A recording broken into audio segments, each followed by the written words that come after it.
नमस्कार, कैसे मेरे प्यारो। चलिए आ गए हैं उत्तराखंड की अगली क्लास लेकर के।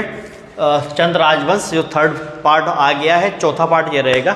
देखिए ये वीडियो थोड़ी सी लंबी हो सकती है क्योंकि इसमें हम रुद्रचंद को पढ़ने वाले हैं और रुद्रचंद में थोड़ी सी बातें ज़्यादा हैं, शायद वीडियो थोड़ी सी लंबी हो जाएगी। ठीक है, अंत तक देखना। इसके अलावा देखिए क्लासेस लगातार चली रही हैं, आप अपनी पढ़ाई में रहिए। जीएस आ गई है, हिंदी की क्लासेस आ रही हैं, वह शब्द शक्ति के लिए पर्यायवाची आ रहे हैं, लगातार सारी क्लासेस आ ही रही हैं। तो लगातार मेहनत करते रहिए। देखिए सपने साकार जरूर होंगे हमारे, आप और हम मिलकर के अपने सपनों तक पहुंचेंगे जरूर। ठीक है, चलिए क्लास शुरू करते हैं। रुद्रचंद, अच्छा एक बात का ध्यान रखना कि आपने अगर मेरी लास्ट क्लास ली हो तो हमने उसमें बालो कल्याण चंद पढ़ा है, तो बालो कल्याण चंद को ना कल्याण चंद तृतीय करके लिख लेना। उर्फ करके क्या लिख लेंगे? कल्याण चंद तृतीय। ठीक है, मैंने एक दो सवाल ऐसे देखे हैं कि उसमें कल्याण चंद तृतीय करके पूछ रहे हैं। ठीक है, ध्यान रखना, बालो कल्याण चंद को क्या लिख लेना? कल्याण चंद तृतीय, यानी कि थर्ड नंबर के कल्याण चंद। ठीक है, चलिए आज की क्लास शुरू करते हैं। आज हम लोग पढ़ने वाले हैं क्या? रुद्रचंद को पढ़ने वाले हैं। देखिए रुद्रचंद के बारे में बात करें तो रुद्रचंद को एक नाम से पुकारा जाता है, इसे कुमाऊं का हर्षशिलादित्य बोलते हैं। सबसे पहली बात आपको ध्यान रखनी है, इसे क्या बोलते हैं? कुमाऊं का हर्षशिलादित्य। हर्षशिलादित्य। देखो एक चीज़ का ध्यान रखना बच्चों कि अगर आपको ऐसा लगता है कि पिक्चर क्वालिटी डाउन आ रही है या सही से नहीं दिख पा रहा है तो आप उसमें पिक्सल बढ़ा लीजिए, 720 480 पे देखिए तो उसमें आपको बिल्कुल क्लियर दिखाई देगा। ठीक है, वो बढ़ा लिया करें आप लोग। ठीक, देखो कुमाऊं का हर्षशिलादित्य बोलते हैं इसे। देखिए इसके समय में क्या होता है, जरा इंपॉर्टेंट बात है, ध्यान से सुनना। रुद्रचंद के समय कि एक सूबेदार होता है, किसका? अकबर का। अकबर का एक सूबेदार है जिसका नाम है हुसैन खां टुकड़िया। ठीक, सबसे पहली बात तो यही है कि उसका नाम हुसैन खां टुकड़िया कैसे पड़ा। उसके पीछे एक कहानी आती है कि कहते हैं कि एक बार उसने सलाम कर दिया किसी हिंदू को, तो उसके जो साथ में जो लोग होते होंगे उसके सिपाही टाइप के, उन्होंने कहा कि आपने एक हिंदू को सलाम कर दिया। तो उसने हिंदू और मुस्लिम में अंतर पैदा करने के लिए हिंदुओं को ये कहा कि आप लोग क्या रखेंगे? अपने कंधे पे एक टुकड़ा रखेंगे, कपड़े का टुकड़ा, सफ़ेद कपड़े का टुकड़ा। तो उसी से क्या बन गया? इसका नाम क्या पड़ गया? हुसैन खां टुकड़िया। ठीक है, इस तरीके की कुछ कहानी देखने को मिलती है। तो हुसैन खां ने क्या किया था? यहाँ पर आक्रमण किया था। एक समय में आक्रमण यहाँ पे पवारों पे भी हुआ था और यहाँ पे चंदों पे भी हुआ था। ठीक है, टुकड़िया ने यहाँ पे आक्रमण किया था। हालांकि टुकड़िया को यहाँ से हरा करके इसने, रुद्रचंद ने, वो आपका जो तराई वाला क्षेत्र, भावर वाला क्षेत्र, उस पर अपना अधिकार कर लिया था।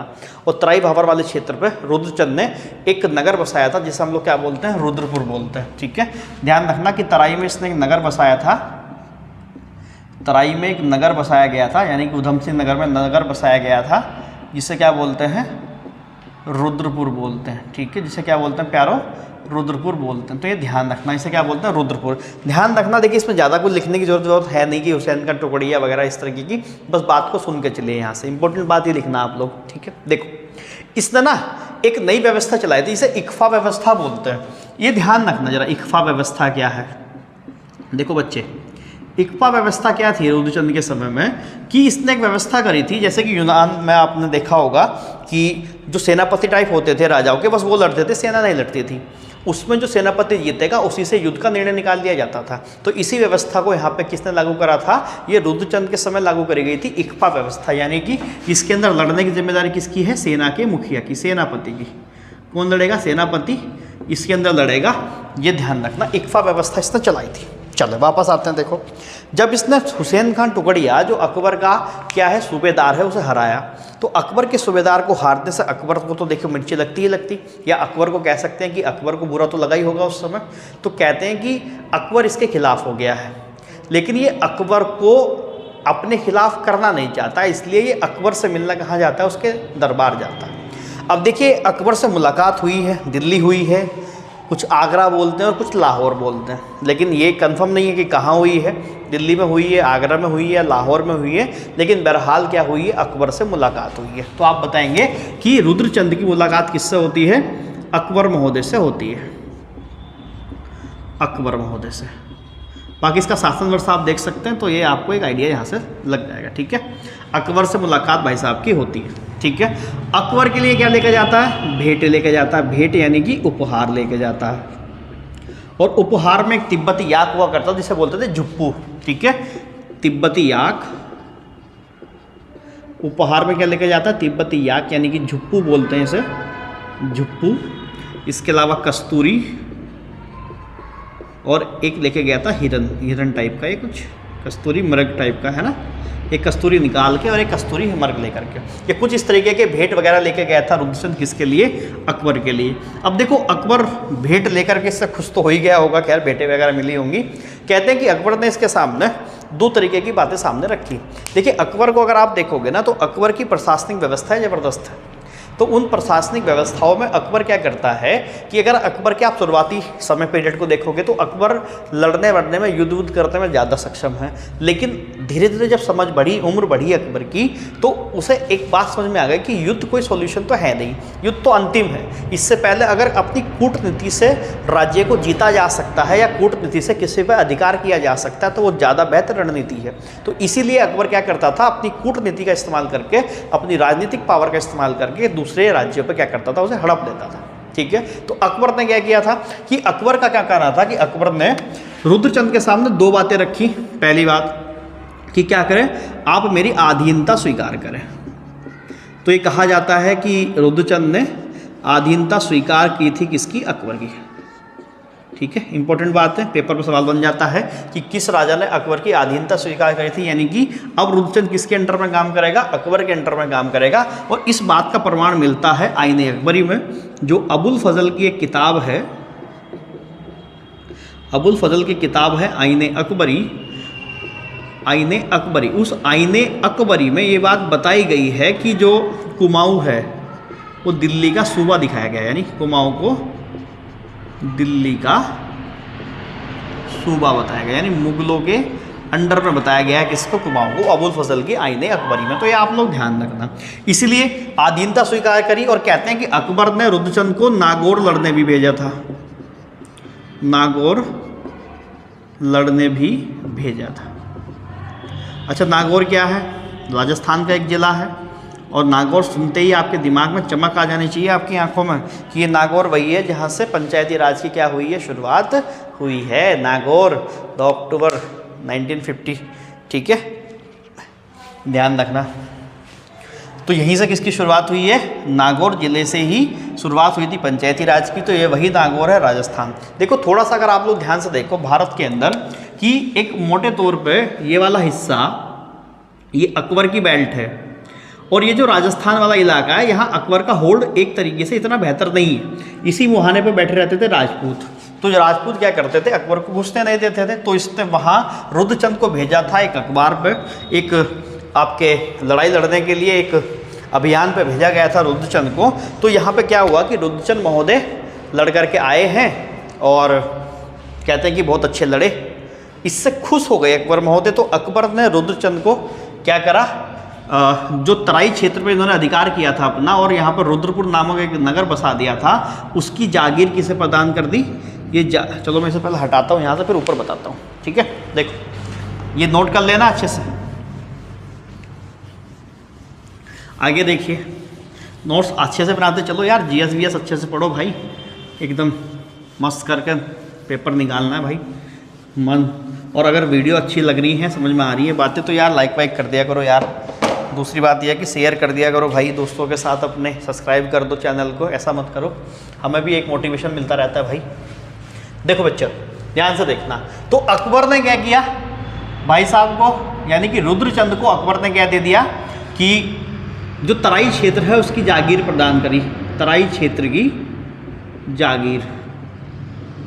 देखिए जागीर का मतलब एक तरीके से ना किराए पर, ठेके पर ज़मीन दे देना। जैसा हम कहते हैं ना ठेके पर ज़मीन दे रखी है, तो ज़मीन आपकी है, काम वो कर रहा है, उसके बदले आपको क्या मिल रहा है? पैसा मिल रहा है। इसी तरीके से ठीक है, ये जागीर प्रदान करी। और अकबर क्या कहलाया, सॉरी अकबर ने तराई क्षेत्र की जागीर किसे दी? रुद्रचंद को दी। और इसी के चलते रुद्रचंद को दी, रुद्रचंद क्या बन गया? जमींदार बन गया। और इसने रुद्रचंद ने तराई क्षेत्र को क्या बना दिया? करद राज्य। करद राज्य का मतलब ये है कि tax paid state, tax paid state, यानी कि बदले में क्या देंगे? 84 माल बोलते हैं इसे, क्या बोलते हैं? 84 माल या 9 लाख माल, 84 माल या 9 लाख माल,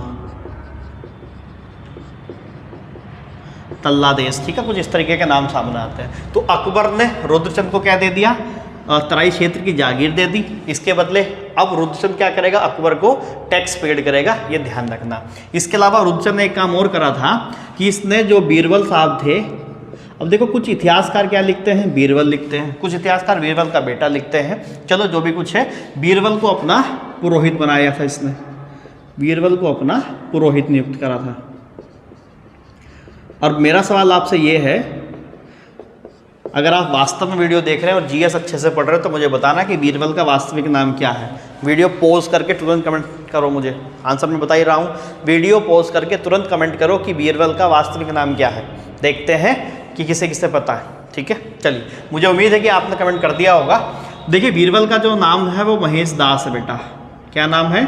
महेश दास। एक एक चीज़ बता दूंगा, जीएस में मेरे साथ चलना बेटा, मज़ा आ जाएगा सच्ची में, ठीक है। देखो, तो 84 माल और 9 लाख माल इसे दे दिया गया। तो आपको जो यहाँ से ध्यान रखना है वो मैं बताना चाहता हूँ कि रुद्रचंद के साथ आपको 2 बातें ध्यान रखनी है।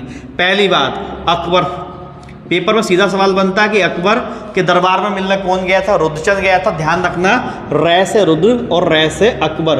और दूसरा याद रखना कि बीरबल को पुरोहित बनाया गया और इसी में भी क्या आ रहा है? रै आ रहा है। तो दिमाग में रख लेना कि रुद्रचंद, अकबर, और अकबर भी बहुत ज़्यादा खूंखार था, जलालुद्दीन मोहम्मद इनका नाम था, बहुत ज़्यादा खूंखार थे, रुद्र का रूप रखते थे, यानी कि लड़ने मारने में बहुत ज़्यादा थे। तो इसलिए आप इस चीज़ का ध्यान रखना कि अकबर ने इसे तराई क्षेत्र की जागीर दी और इसने उसे एक टैक्स पेड स्टेट बनाया, बदले में क्या दिया जाएगा? अकबर को पैसा दिया जाएगा। ध्यान रखना, इंपॉर्टेंट बात है। अब देखिए, वापस लौटते हैं अपनी कहानी पे। देखो, लास्ट क्लास में अगर आपने नहीं देखी उसे जरूर देख लेना, वहीं से बात समझ में आ जाएगी। अब देखो क्या है कि मेरे प्यारो, हमने देखा था कि बालो कल्याण चंद जो थे, यानी कि कल्याण चंद तृतीय, उनकी इच्छा थी कि उन्हें क्या मिले? सीरा क्षेत्र मिले। हरिमल जो इनका एक तरीके से साला भी है, तो हरिमल को इस चीज़ की बात मांग भी करी गई थी कि भाई मुझे क्या चाहिए? मुझे सीरा चाहिए। लेकिन हरिमल ने सोर क्षेत्र दे दिया था। इसी के चलते रुद्रचंद, इसका पुत्र है, बालो कल्याण चंद का पुत्र रुद्रचंद है, तो रुद्रचंद की माँ की ये इच्छा थी कि तू क्या करे भाई। रुद्रचंद को बोला गया कि आप हरिमल से क्या जीते? सीरा क्षेत्र को जीते। यानी कि सती व्यवस्था जो चलती थी उसने सती होने से मना कर दिया था कि जब तक हम सीरा पर अपना अधिकार नहीं करेंगे मैं सती नहीं होंगी। तो रुद्रचंद ने अपने पिताजी की अंतिम इच्छा का ध्यान रखा, क्योंकि बालो कल्याण चंद ने अपने पिताजी की अंतिम इच्छा का ध्यान रखा था, भीष्मचंद की, उन्हें राजधानी ट्रांसफ़र करनी थी।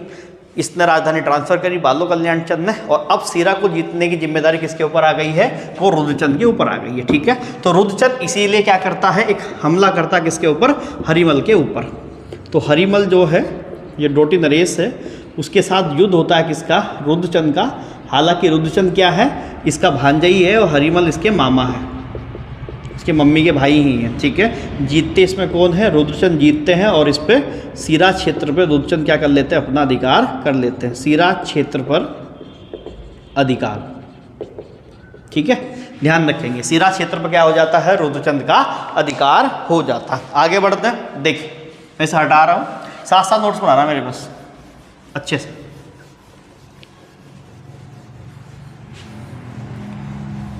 पेपर में सवाल नहीं हो जाएगा भाई, ये मेरी तरफ से आपको गारंटी है।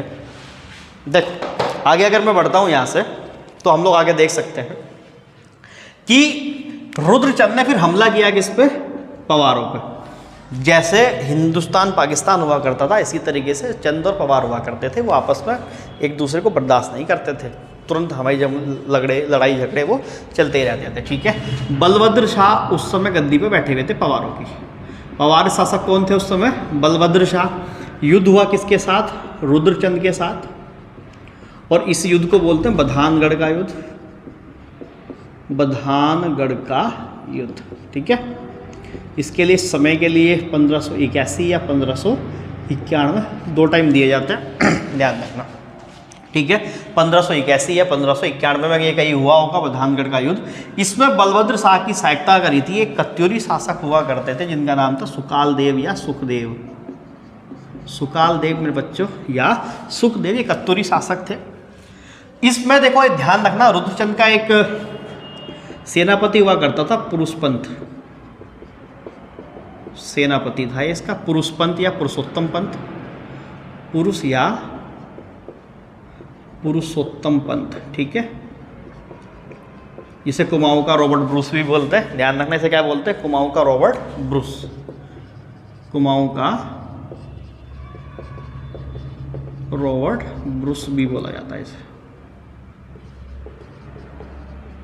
तो ये सेनापति थे, इनके साथ ये लड़ा, ये सेनापति ने सहायता करी थी सीरा को जीतने में भी, ध्यान रखना। और यहाँ पे जब ये युद्ध हुआ तो इस युद्ध में क्या होता है कि रुद्रचंद हार जाता है, ठीक है। इस युद्ध में क्या होता है, रुद्रचंद की हार होती है और इस युद्ध में पुरुषोत्तम पंत की क्या हो जाती है, मृत्यु हो जाती है, ठीक है। ध्यान रखना, इंपॉर्टेंट बनता है क्योंकि पुरुषोत्तम पंत से महत्वपूर्ण है। पेपर में ये भी सवाल पूछा जाता है कि पुरुषोत्तम पंत किसका सेनापति था, रुद्रचंद का। देखो रुद्रचंद में, इसमें भी ध्यान रखना, रुद्रचंद तो पुरुषोत्तम रै रू, ठीक है, ध्यान रखना, पुरुष रुद्र, जैसे रुद्रचंद में आता है ना रै, ऐसे किस में आ रहा है, इसमें भी आ रहा है। तो पुरुष पंत किसका सेनापति है, रुद्रचंद का। अकबर ध्यान रखना, बीरबल ध्यान रखना, ठीक है, ध्यान रखना। हरिमल भी ध्यान रख लेना, रै वहां भी बन रहा है, हरिमल के साथ चीजें हो रही हैं। अब देखो अब क्या करता है रुद्रचंद, जब यहाँ से संभलता है तो ये बदला लेने की सोचता है और सीधा आक्रमण किस पे करता है, सुकाल देव पे, और एक तरीके से कत्यूरी राज्य को क्या करता है, पूरी तरीके से समाप्त कर दिया जाता है, ठीक है, ध्यान रखना। देखो इसके बाद यहाँ पे ये जो रुद्रचंद है वो अपने यहाँ पर एक सामाजिक व्यवस्था स्थापित करता है, यानी कि बहुत अच्छे तरीके से अपने यहाँ पे व्यवस्था जो है वो चलाई जाती है, जिसपे इसने बहुत सारे परिवर्तन करे। यहाँ से देखिए बड़ा सुंदर सा सवाल मेरे प्यारों बनता है, और पेपर में जब ये आया था ना जिस साल, बहुत ही तकलीफ हुई थी यहाँ से बच्चों को, सवाल बना ही नहीं पाए ये वाला। तो जो मैं आपको बता रहा हूँ, तो एक तरीके से इसने ना अपने यहाँ सब चीज़ें बदली, नियम कानून, जाति पाति, हर चीज़ का विवेचना करी, इसने नए नए ग्रंथ लिखे, नाटक वगैरह, तो वो सब चीज़ें इसने एक साथ देखा। उसमें सबसे पहला जो इसका एक ग्रंथ था जो धर्मशास्त्र कहलाता है, त्रिवैणिक धर्मशास्त्र या धर्म निर्णय, ठीक है, त्रिवैणिक या त्रिवर्णिक, त्रैवर्णिक धर्म निर्णय, ये क्या है, एक तरीका धर्मशास्त्र है, जो क्या है, एक धर्मशास्त्र है। यानी कि इसके अंदर सभी जाति पाति का ध्यान रखा गया, ऊंच नीच छोटे बड़े सबको देखा गया, और इसमें एक परिवर्तन करा गया कि ब्राह्मणों की कैटेगरी बांटी गई, उसमें भी उच्च दर्जे के ब्राह्मण, निम्न दर्जे के ब्राह्मण, ठीक है, इस तरीके से उसमें ये फिक्स करा गया कि कौन किससे शादी कर सकता है। इतना सब हमें नहीं देखना है इन सब चीज़ों में, आपको केवल इतना ध्यान रखना है कि त्रिवैणिक धर्म निर्णय क्या है, एक धर्मशास्त्र है जो रुद्रचंद के समय का मिलता है। एक इसके समय में उषा रागोदय है, उषा रागोदय। उषा रागोदय जो है वो राजनीतिक प्रशासन से संबंधित है, राजनीतिक प्रशासन से संबंधित। तीसरी चीज जो आपको देखना है वो है आपका सैनिक शास्त्रम, सैनिक शास्त्रम, ये पक्षी आकेट से संबंधित है। पक्षी आकेट, आकेट का मतलब होता है शिकार, ठीक है, पक्षियों के शिकार से संबंधित है, और इसमें 40 या 400 श्लोक दिए गए हैं, ये आपको ध्यान रखना। इसके अलावा इसका एक और है संस्कृत नाटक है ययाति चरित्रम, ययाति चरित्रम, ये क्या है, एक संस्कृत नाटक है, एक संस्कृत नाटक है जिसका क्या नाम है, ययाति चरित्रम, ठीक है। तो इसने क्या किया, ये ध्यान रखना, पेपर में आया था, त्रिवैणिक धर्म निर्णय पेपर में आया था, ध्यान रखना, इंपॉर्टेंट है, मोस्ट इंपॉर्टेंट। ये पेपर में आया तो इनसे भी सवाल बन सकता है, तो इन सब चीज़ों को आपको देखना है। त्रिवैणिक धर्म निर्णय, उषा रागोदय, सैनिक शास्त्रम और ययाति चरित्र। इसमें आपको ध्यान रखना कि ये धर्मशास्त्र था, संस्कृत भाषा में ये था। इसकी इंक शायद निकल रही है, एक मिनट को आप लोग,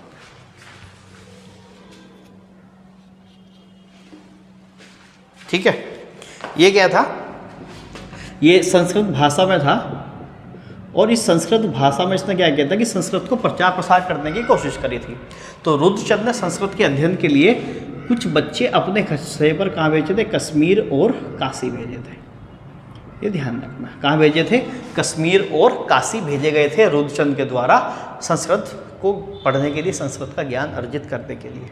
इसके अलावा देखिए, ये महत्वपूर्ण बात आपको ध्यान रखना है, उषा रागोदय का ध्यान रखना है, ठीक है। अब देखो इसने और क्या किया अपने समय में, ये भी इंपॉर्टेंट है, मैं आपको बता देता हूँ। इसने अल्मोड़ा जो इनकी राजधानी चली जा रही है, यानी कि इसके बापूजी जो थे बालो कल्याण चंद, उन्हें राजधानी कहाँ शिफ्ट कर दी थी, अल्मोड़ा कर दी थी। अल्मोड़ा में एक्चुअली पहले से महल थे लेकिन इसने एक मल्ला महल बनवाया था, ठीक है, मल्ला महल, ठीक, ये ध्यान रखना। इसने क्या बनवाया था? मल्ला महल। हरिमल को हराने के बाद इसने क्या बनवाया था? मल्ला महल यहाँ पर बनवाया था। ये ध्यान रखना, पेपर में ये भी बनता है कि मल्ला महल का निर्माण किसने करवाया था, तो ये रुद्रचंद महोदय ने करवाया था। अब देखो ध्यान रखना, इसमें जो मैंने जिक्र किया कि यहाँ धर्मशास्त्र निर्णय में कैटेगराइज करी गई थी चीज़ें। क्या कैटेगराइज करा गया? पहली बात, चौथानी ब्राह्मणों का वर्ग बनाया गया, चौथानी ब्राह्मणों का। अब ये चौथानी ब्राह्मण क्या है भाई, ये थोड़ा सा 1 मिनट में अगर समझना चाहो तो समझ लो। देखो हुआ क्या था, मैं यहाँ बता रहा हूँ आप लोगों को। अजयपाल जब पवारों के राजा बने तो अजयपाल ने 52 गढ़ों को जीत लिया था, ये तो आपको पता ही है, ठीक है। अजयपाल ने क्या किया था? 52 गढ़ों को जीत लिया था। तो 52 गढ़ों को जीतने के बाद जो इसकी सेना रही होगी तो उसकी ज़रूरतें तो रही होंगी, सेना ताकतवर होगी तभी शायद जीत पाए होंगे। तो सेना को और बेहतर करने के लिए इन भाई साहब ने क्या किया था कि खाना बनाने वाले ब्राह्मण रख लिए थे, खाना बनाने वाले ब्राह्मण, जिन्हें बोलते थे सरोला ब्राह्मण, ठीक है। तो ये सेम कंसेप्ट लेके आए थे। पहले क्या होता था कि ऊंच नीच बहुत ज़्यादा मात्रा में चलती थी, तो ऊंची जाति के लोग निम्न वर्ग के लोगों के हाथ से बनाया हुआ खाना नहीं खाते थे। तो ये सेना में ऐसे खलबली ना मचे इस तरीके को देखते हुए इसने क्या किया था? सरोला ब्राह्मण बनाए थे। इसी की तर्ज पे कुमाऊं में क्या बनाए गए? चौथानी ब्राह्मण। कुमाऊं में चौथानी ब्राह्मण रखे गए। इनका काम भी क्या है? भोजन व्यवस्था को देखना, भोजन बनाना, ठीक है। सेम स्थिति है, ये भी क्या करेंगे? सेना के अंदर चौथानी ब्राह्मण भी क्या करेंगे? भोजन बनाएंगे। ध्यान रखना, मोस्ट इंपॉर्टेंट है। इसके अलावा एक इन्होंने बनाए, ओली ब्राह्मण का वर्ग बनाया, ओली ब्राह्मणों का वर्ग। ओली ब्राह्मण क्या करेंगे? ओले पड़ने पर थाली बजाकर सबको सूचना देंगे, थाली बजाकर सूचना देंगे, ठीक है। ये क्या करेंगे? ओले पड़ने पर, हम लोगों ने जब कोरोना के समय हम लोगों ने भी थाली प्लेट तो बड़ी बजाई है भाई साहब, ठीक है, ध्यान रखना, वही है। तो ये सूचना देंगे। अब इनके लिए क्या करा गया था? ओली ब्राह्मणों के लिए कि इनके लिए भी व्यवस्था करी गई कि इन्हें भी तो कुछ मिलना चाहिए भाई। तो इनके लिए अन्न के रूप में दस्तूर निर्धारित करा गया और दस्तूर इन्हें मिलता था, ठीक है, यानी कि पैसे वैसे के रूप में अन्न मिलेगा, उसे दस्तूर बोला गया था। वो भी एक तरीके का कर इनके समय देखने को मिलता, ठीक। ये ध्यान रखना, मोस्ट इंपॉर्टेंट चीज़ है ये चारों के चारों, और ये चौथानी ब्राह्मण और ओली ब्राह्मण, ठीक। आगे अगर इसमें हम लोग चलेंगे, देखिए इसमें क्या करा गया? टैक्स लगाए गए, उपज का छठा भाग टैक्स के रूप में लिया जाएगा, ये बात तय हुई, ठीक है। चलिए उसे भी देख लेते हैं, टैक्स को भी देख लेते हैं भैया। आओ देखो टैक्स को देखो, तो टैक्स के रूप में क्या करा? करों के रूप में उपज का, करों के रूप में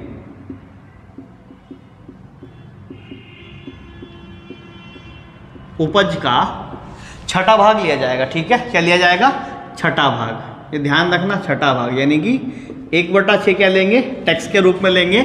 और इस उपज को राजधानी कौन पहुंचाएगा? राजधानी पहुंचाने की जिम्मेदारी किसे सौंपी गई? कैनी खसों को। उनका क्या नाम है? कैनी खस। ये ध्यान रखना, इंपॉर्टेंट है, पेपर में सीधा बन जाता है कि जो टैक्स कलेक्ट होगा उस टैक्स को जनता तक, यानी जनता से लेकर के राज दरबार पहुंचाने की जिम्मेदारी किसकी होगी? कैनी खसों की होगी। इसके अलावा यहाँ पे 1-2 शब्द का ध्यान रखना, जैसे मैं बात कर रहा था छेड़े वोड़े, ठीक है, वो उसकी कोई ज़्यादा टेंशन नहीं है, मैं आपको प्रशासनिक व्यवस्था में बताऊंगा, वहाँ डाल दूंगा, इन सब चीज़ों को वहाँ डाल देंगे, ठीक है। वैसे इनके समय में जो सामान्य जनता होती थी उसे 15 पौड़ी विस्वा बोलते, सामान्य जनता को क्या बोलते थे? 15 पौड़ी विस्वा, ठीक है, 15 पौड़ी विस्वा। और जो धर्मशास्त्र था उस धर्मशास्त्र में क्या बताया गया था कि जो सेवक होते थे और सेविकाएं होती थी, यानी कि घरों में सेवक सेविकाएं जो होती थी उन्हें क्या बोलते थे? छेड़े व छयोड़ियाँ, छयोड़े व छयोड़ियाँ बोला करते थे, ठीक है। तो ये सब बातें रुद्रचंद के साथ। इसमें अंततः एक बात आपने देखनी है, नोट करके बताना कि एक राइटर थे जिनका नाम था अनंत देव, ठीक है, नोट करके बता देना, हो सकता है कभी मिलने को मिल जाए।